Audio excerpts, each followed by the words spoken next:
একদিন মহর্ষি নারদ ভগবান শ্রী বিষ্ণুকে প্রশ্ন করেন, প্রভু, যারা আপনার নিন্দা করে ও আপনাকে অবিশ্বাস করে তারা ধনী, সম্পন্ন ও বিত্তশালী হয়, আর যারা আপনার সেবা পুজো না করে জলগ্রহণ করে না তারা কেন এত কষ্ট পায়? এর কারণ কি প্রভু? শ্রীহরি স্মিত হাসি হেসে বলেন, নারদ, আমার লীলা বোঝা খুব কঠিন। তাহলে তুমি আমার সাথে পৃথিবীর লোকে চলো। দুজনে সাধু বেশে একজন ধনী ব্যক্তির গৃহে আসেন ও তার দরজার কড়া নাড়েন।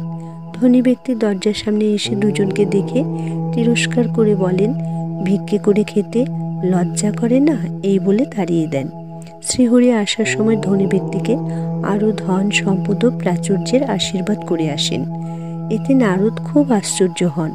তখন শ্রীহরি নারদকে নিয়ে নগরের বাইরে এক বৃদ্ধার কুটিরের সামনে এসে উপস্থিত হন। বৃদ্ধা ও তার শেষ সম্বল আদরের একটি গরুকে নিয়ে সেই কুটিরে বাস করতেন। বৃদ্ধা সাধুদের দেখে খুশি হয়ে ভাঙা কুটিরে নিয়ে আসেন ও দুজনকে গরুর দুধ খেতে দেন। দুজনে দুধ খেয়ে খুশি হন।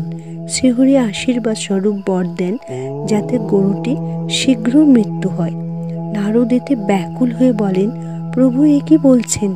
যে আপনাকে দুধ পান করালো এত যত্ন করে, তার শেষ সম্বল আপনি গরুটির মৃত্যুর আশীর্বাদ দিলেন?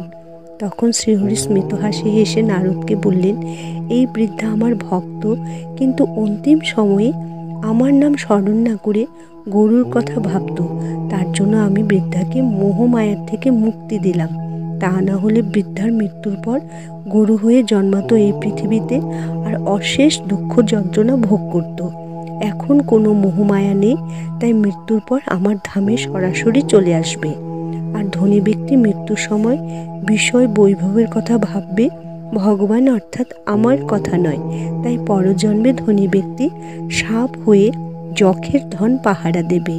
শ্রীহরি নারদকে বললেন, নারদ, এখন বুঝতে পারছো তো কেন আমার পরম ভক্তরা ধনী না হয়ে গরিব হয়?